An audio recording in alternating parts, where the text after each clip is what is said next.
Now joining us live in the studio to talk more about the first ever Cowboys game played in that $1.2 billion dream of a stadium is Cowboys starting safety Ken Hamlin. Appreciate you taking the time, Ken. But right off the bat, man, from your viewpoint, what do you think about the stadium? It's amazing. I think that it's definitely bigger than what people expected. The hype was definitely big, and it was exciting to get out there and actually get in there and get our feet wet a little bit. With that much hype, with that much attention going into this particular game, did it feel like a preseason game? Well, it still did. I think that we still, wanted to go out there and work on some things, get some things accomplished. But at the same time, when you had the visiting team with their camcorders out, recording it, in the stadium and everything, you could tell that it was an exciting experience. And they knew that it was something big, and we did as well. Do you feel any added pressure in being in the NFL's largest stadium?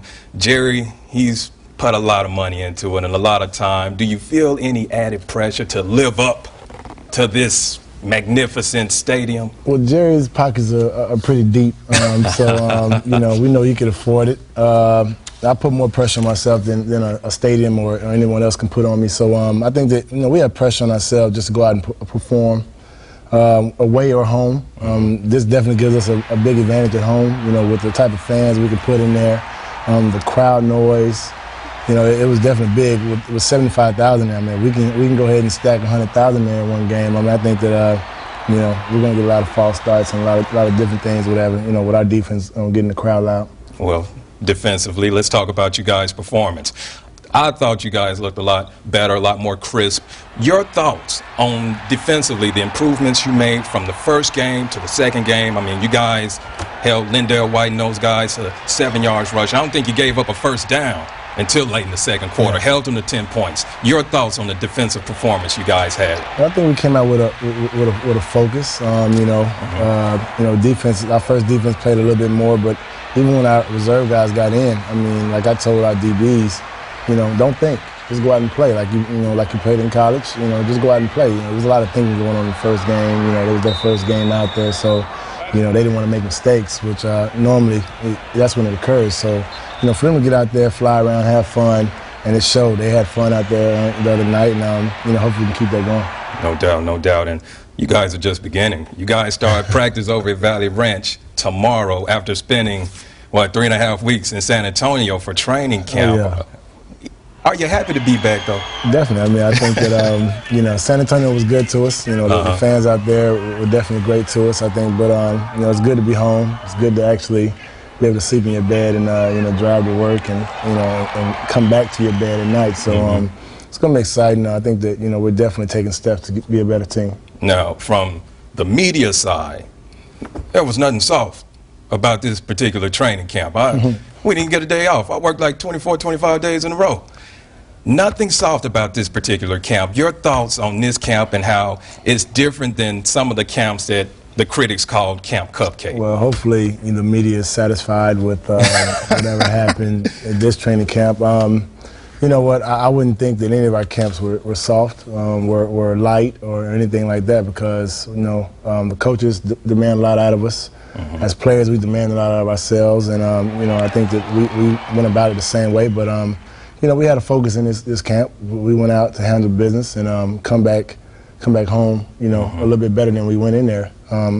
So they can take it however they want it, but we're trying to get better as a team. That's what's up. Let's look forward to the season a little bit, and let's more so talk about the defensive secondary. Your success, a large part of it, depends on you being in unison with the rest of the members in the secondary, and it's kind of hard to do when there's a lot of injuries. As last season, it was like a revolving door as far as the injuries. How do you feel about your defensive secondary this year? We've seen a couple of little nicks and bruises, but overall, how confident are you in this secondary going into the season? Oh, definitely confident.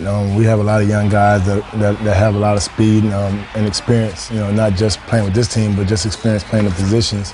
Health is always going to be an issue, guys staying healthy, but, it's something I'm never going to make an excuse on. Regardless of who's playing next to me or, in the secondary with me, we got to go out and we got to perform. And that's what I said last year. I'm going to say that this year as well, is that, hopefully we can all stay healthy, but things happen, injuries happen, and we're going to still go out and perform and try to put points on the board defensively as well as get our offense the ball back so they can put points on the board as well. Awesome, awesome. Now you've been busy on the football field, but you're getting it done away from the football field. Just yesterday, you did your part to help hundreds of kids around Dallas get ready for the school year. You partnered up with the YMCA of Dallas. Just tell us a little bit about what you had going on yesterday. It was a beautiful thing. It was great. I think that for me to be able to give back to some of the kids, help some of the parents out, getting their kids ready for school.